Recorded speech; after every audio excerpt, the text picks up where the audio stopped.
O Flamengo já elegeu seu principal alvo no mercado de transferências quando o assunto é defesa, zaga, início da construção do time. No vídeo anterior aqui desse canal, a gente falou um pouco sobre o principal problema tático desse time, que tem a ver com a saída de bola, que teve grande decréscimo ao longo dos últimos anos no Flamengo. Aparentemente, o que o Flamengo tenta remediar é este principal problema com o Léo Ortiz. Isso e outras coisas fazem de Léo Ortiz uma ótima contratação ou nem tanto? Nesse vídeo eu vou ousar fazer aqui uma análise um pouco mais completa, como se eu estivesse trabalhando para o clube, tentando apontar virtudes e defeitos do Léo Ortiz para juntos chegarmos a uma decisão no final do vídeo se é importante ou não contratá-lo para o Flamengo nesse momento. E eu lembro a você que a promoção do curso Explorando o Jogo do Laboratório do Futebol, curso de análise de desempenho, que você não pode perder, tá para acabar, né? Fim do ano, sempre acontece reajuste e esse curso está numa promoção por R$ 15 por mês. Você vai ter uma nova profissão, ou vai começar uma nova profissão por R$ 15 por mês, ou parcela única de R$ 149. Então aproveita o curso Explorando o Jogo do Laboratório do Futebol, que eles são férias, eu já fiz o curso, posso atestar, para se inscrever nesse curso que não tem vigência de término. Então você pode se inscrever agora e cursar quando tiver disponibilidade. Então vem comigo falar sobre tática. Sem tatiquei. Léo Ortiz é um zagueiro de 96, janeiro de 96, vai fazer 28 anos agora, nos próximos dias, início do ano. E ele é filho, tem a curiosidade de ser filho do pivô Ortiz, pivô histórico da seleção brasileira de futsal, aquela seleção que praticamente formou e criou o esporte e era um pivô histórico em 1992, campeão mundial de futsal. O Léo Ortiz teve o início de carreira, de certa forma, tardio, mas há relatos de que durante toda a sua infância ele jogava a bola com o pai e que jogava numa posição, digamos, oposta dele. Acho que se o Léo Ortiz jogasse futsal hoje, ele seria central, provavelmente, e não pivô. Vamos para o campo e deixa o teu like aí no vídeo, se inscreve no canal, a gente tem que bater 35 mil inscritos esse ano ainda, estamos muito perto disso, não queremos morrer na praia. Aproveita também e ativa o sino de notificação para estar atento quando tiverem nossos vídeos. Não forçaremos pauta nessas férias de futebol, faremos vídeo quando assuntos relevantes vierem à tona. Gente, começando pelas qualidades, vamos falar um pouco sobre as características com bola do Léo Ortiz. Em termos de passe, ele é o zagueiro que mais deu passes para frente no Brasileiro de 2022, entre os zagueiros acima de 20 jogos. E proporcionalmente é o que menos dá passe para trás. Aqui a gente pode ver um exemplo, o Mosquera apresentando janela de passe e ele encontrando, né, forçando a janela de passe, atraindo, né, os marcadores, a atenção dos marcadores e achando esse passe entre linhas. Aqui contra o Flamengo, esse passe é até mais difícil da gente identificar, né? Tem uma zona bastante congestionada, 2 jogadores do próprio time, 2 marcadores, e ele vai encontrar uma janela de passe menos provável aqui, ligando direto à última linha, né? É um jogador que costuma fazer isso, ligar a primeira à última linha. Assim, falando no português claro, sem muito exagero, em alguns momentos ele é como se fosse um meia jogando na zaga. De fato, as características com bola dele são até impressionantes. Em termos de passes longos, ele também é o zagueiro com maior número de passes longos entre os zagueiros que atuaram 20 vezes ou mais. 20 vezes foi a quantidade de vezes que ele, Léo Ortiz, atuou, lembrando que voltou de grave lesão em julho. E aqui a gente pode ver, além do passe, da execução, uma visão de jogo avantajada, né? Ele enxerga um 2 contra 1 do outro lado do campo e ele vai executar o passe, vai executar de uma forma rápida, sem pensar muito e com uma precisão bastante característica, né? Em passes longos, ele costuma ser esse cara que aciona diretamente o ponta por cima, muitas vezes.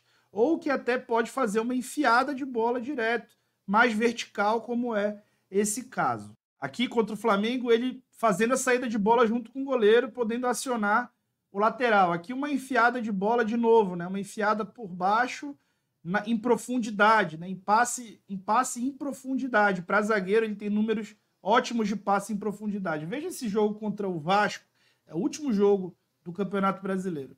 Ele tá com a bola e progride, né? Progride para quê? Para atrair esse zagueiro, esse meia, né? Que tá fechando a linha de passe. E aí o que ele vai fazer? O jogador do Bragantino já encontrou o entrelinhas e ele vai achar um passe ali fora do comum para acionar esse entrelinhas, né? E vai colocar o atacante do Bragantino numa situação quase de finalização. Se a matada fosse melhor, isso aconteceria. Gente, lembra que eu falei ainda há pouco de que ele é como se fosse um meia jogando na zaga?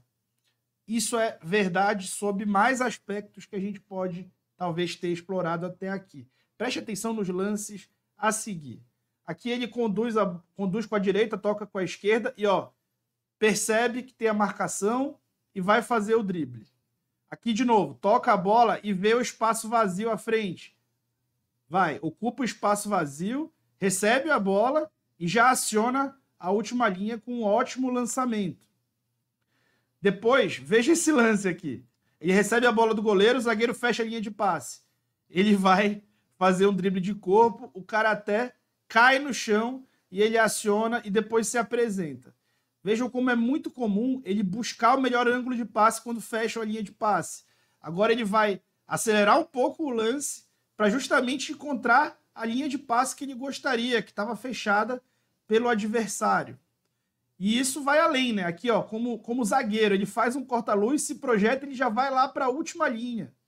Né? Um jogador muito, muito técnico mesmo. Assim, que deve ter jogado muito futsal, aparentemente. Veja aqui como ele faz as triangulações e vai encontrando espaço, vai atacando os espaços e fazendo o lançamento, acionando a última. Esse lance aqui é curioso.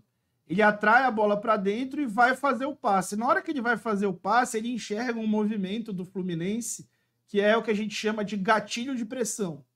E esse gatilho de pressão faz os jogadores do Fluminense quererem avançar a marcação a partir desse passe para o lado. Quando ele identifica esse movimento, o que ele vai aproveitar? Vai aproveitar essa inércia dos jogadores do Fluminense avançando, vai cortar para o outro lado e é ele que vai atacar o espaço já no contra-argumento àquele gatilho de pressão. E ele, se não fosse acompanhado pelo Cano até o final da jogada, teria conseguido uma situação de liberdade. Não é qualquer centroavante que vai fazer essa marcação como o Cano fez. Ele teria tido a chance de gol. Como teve contra o Vasco. Vejam quem está com a bola. Léo Ortiz recebe a bola no início da construção ali, jogando pela zaga pela esquerda. Lembrando que você já viu ele jogando nas duas posições da zaga. E ele vai fazer uma inversão até o ponta, né? E vai se projetar. Enquanto o Elinho faz a jogada pelo lado esquerdo, vejam aonde vai aparecer o Léo Ortiz para fazer o gol, né? Esse é um lance típico de meia, né? Meia que pisa na área. Ele inicia a jogada e depois faz essa conclusão. Falamos das principais características com bola do Léo Ortiz. E agora vamos falar da principal característica sem a bola do Léo Ortiz e já emendando em eventuais pontos de melhoria. O Léo Ortiz não é um zagueiro de imposição. Ele não é um cara, como o Fabrício Bruno é, por exemplo, capaz de vencer duelos num aproveitamento muito acima da média. Mas ele trabalha muito bem tecnicamente e especialmente o posicionamento defensivo dele possibilita que ele seja, por exemplo, o líder de interceptações ajustadas a posse de bola entre os zagueiros que atuaram pelo menos 20 vezes no Brasileirão. O que isso quer dizer? A gente não pode comparar um time que passa 20% com a bola e 80% sem a quantidade de interceptação que um zagueiro faz a um time que passa 60% do tempo com a bola e só 40% sem, metade do tempo, com a quantidade de interceptação que o zagueiro faz. Então, ele faz interceptação. Isso é criado uma métrica de acordo com o minuto de posse de bola do adversário. E o Ortiz é o líder de interceptação. Vejam como nesse lance ele consegue dividir a referência, ficar de olho tanto no fechamento da linha de passe na última linha, como também no entrelinhas, que está vazio, e sempre de olho na diagonal de passe do cara que está com a bola. Ele vai interceptar e vai sair distribuindo. Aqui, a bola é invertida e ele mapeia o espaço enquanto a bola viaja justamente para orientar o seu posicionamento. E aí vai fazer a interceptação. Isso é muito característico do jogo dele, a gente vai ver outras vezes. Primeiro ele salta, o entrelinhas está desprotegido. De novo, Léo Ortiz olha, mapeia o lado oposto enquanto a bola viaja. E vai mudar a direção da corrida dele. Perceba como ele passa a fazer uma corrida mais aberta para tentar justamente pegar o destinatário do cruzamento. A bola desvia, ele já se reposiciona e é ele que geriu uma baita desvantagem de 2 contra 1 e conseguiu fazer a interceptação. Esse lance aqui ia ser um golaço do Mateuzinho, que ele intercepta muito ali na noção de posicionamento, proteção à baliza, e isso gera várias antecipações dele ao longo do jogo. Esse lance, veja, o Pedro ia finalizar, ele consegue ler, não tenta desarmar, ele se coloca à frente da trajetória da bola. Aqui, ele está muito atrás da jogada, ele perdeu o duelo aéreo, que é um dos pontos de melhoria que a gente vai falar já já, e vai ver uma situação de 3 contra 2 do Flamengo na última linha do Bragantino. E o Arrascaeta pronto para receber a bola em profundidade. O que ele faz? Ele vai recuperar na perna e vai ter uma noção de posicionamento para cortar essa jogada.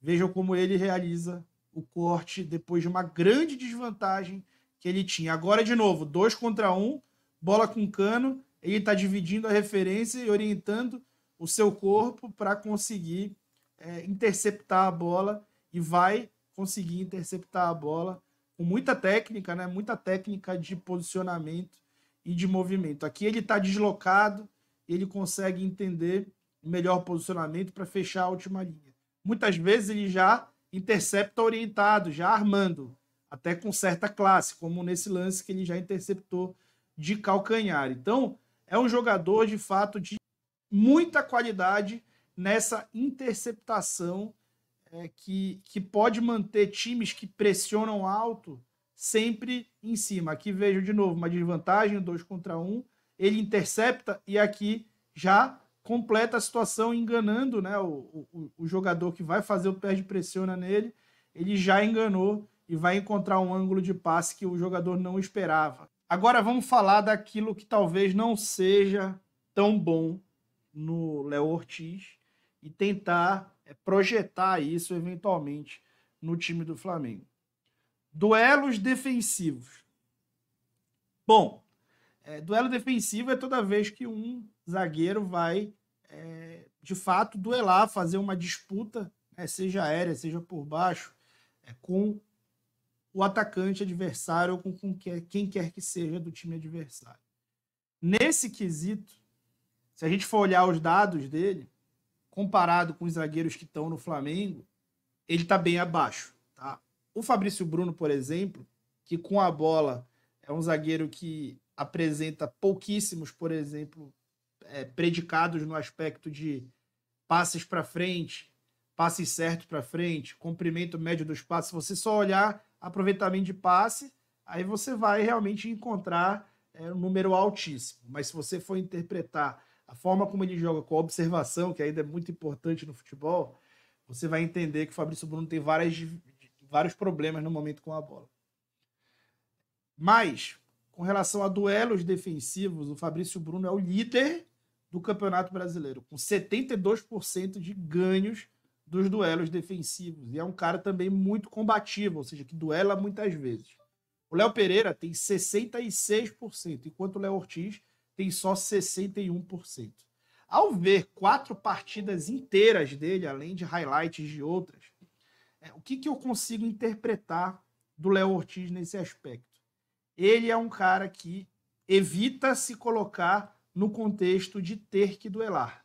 ele entende, pela inteligência que tem para jogar futebol, que ele precisa se antecipar às situações e se posicionar bem para interceptar, o que é a sua grande fortaleza. E aqui nesse lance a gente vai ver ele conseguindo fazer um ótimo duelo defensivo, mas nem todas as abordagens que a gente vai ver a seguir são positivas. A gente, de novo, está fazendo uma interpretação séria aqui do jogo para fazer uma recomendação ou não aqui da contratação. Aqui a gente vê que, eventualmente, ele vai conseguir ganhar na técnica, né, entendendo exatamente a hora de duelar, e em outros momentos ele vai perder no físico, por exemplo, como agora nesse lance para o Verratti. E em outros, ele pode ali, no momento que o time não estiver muito bem estruturado, ter que duelar. Nesse momento, o Bragantino estava sofrendo uma transição com entrelinhas muito aberto, né? Impressionante o entrelinhas do Bragantino, muito exposto, confiando muito na capacidade de leitura do Léo Ortiz.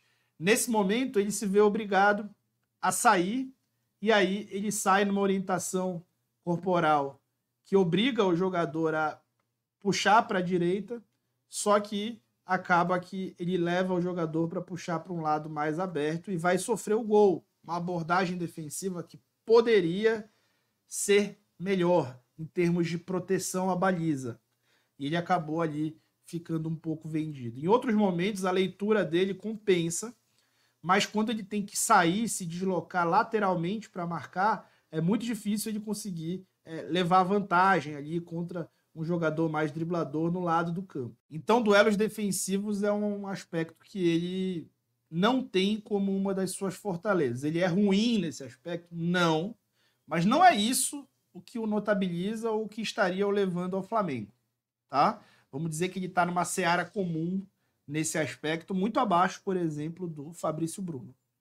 Quando a gente vai para duelos aéreos, a gente enxerga de novo uma situação de que não é uma condição de vantagem dele. Comparado com os zagueiros do Flamengo, o Léo Ortiz é o mais combativo.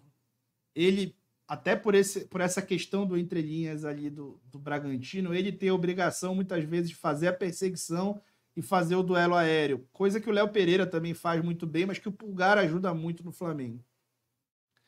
E em quantidade de duelos aéreos, ele faz quase o dobro dos duelos do Fabrício Bruno e do Léo Pereira. O Fabrício Bruno, que apesar de ter 1,92 m, é péssimo nos duelos aéreos. Péssimo.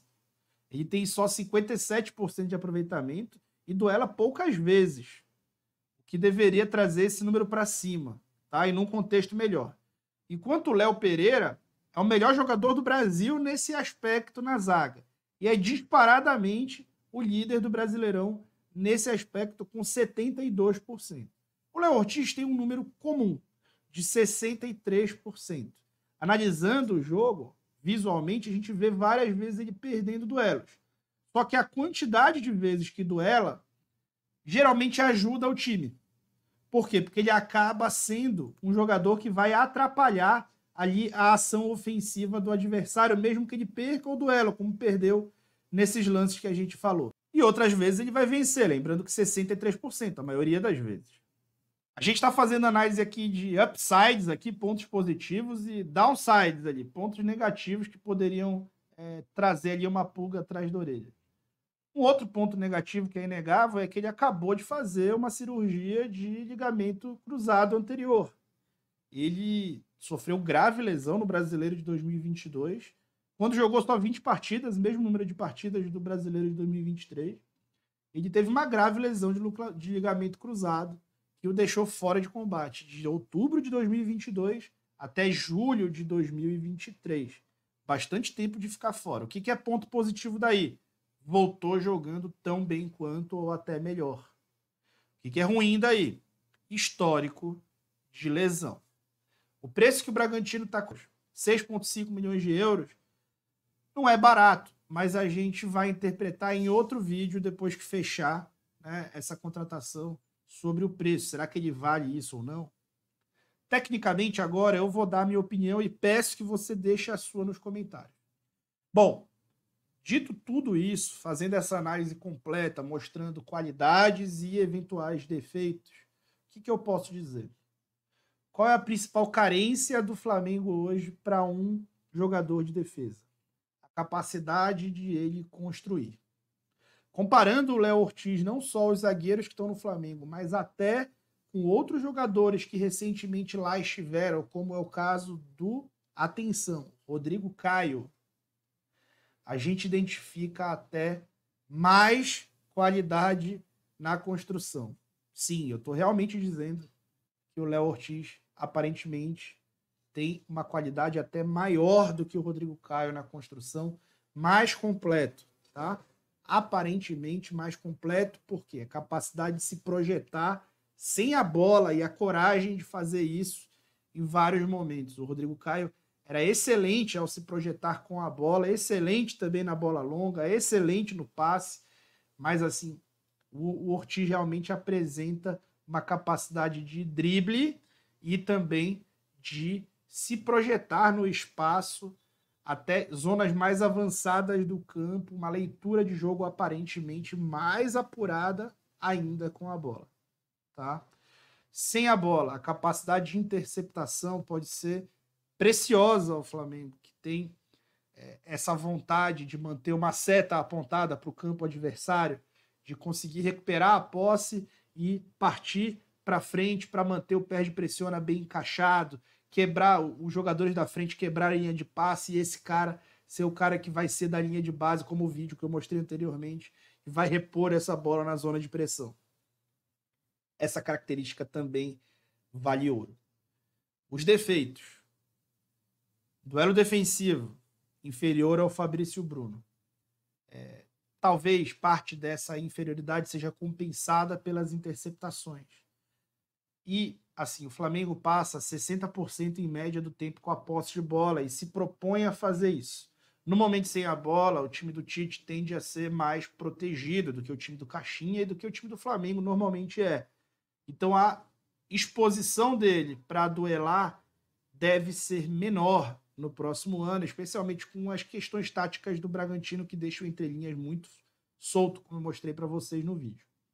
Então pode ser que esse número melhore bastante com a camisa do Flamengo. Os duelos aéreos, de fato, podem ser um problema, mas nesse aspecto o Flamengo já está muito mal com o Fabrício Bruno. Então não seria uma piora do que já existe. Então, se fosse eu com a caneta, eu sim faria de tudo para fechar essa contratação. Um jogador que já está no mercado brasileiro, adaptado à liga local e assim, me impressionou. Eu fui sem viés para análise, tá? Eu vi jogos inteiros e não o que normalmente se faz para produzir vídeos como esse ou como os que eu costumava produzir, que você olha fragmentos ali de jogos do atleta, ações com bola de vários jogos. Não, eu vi 4 jogos inteiros, mais isso que eu já fazia. E aí o que eu posso te falar é que eu realmente fiquei genuinamente impressionado com a capacidade dele com a bola e já estou ansioso para vê-lo jogar com a camisa do Flamengo. Qual é a tua opinião depois de ver esses contras e esses prós? O que você sugeriria ao Flamengo se você tivesse a caneta?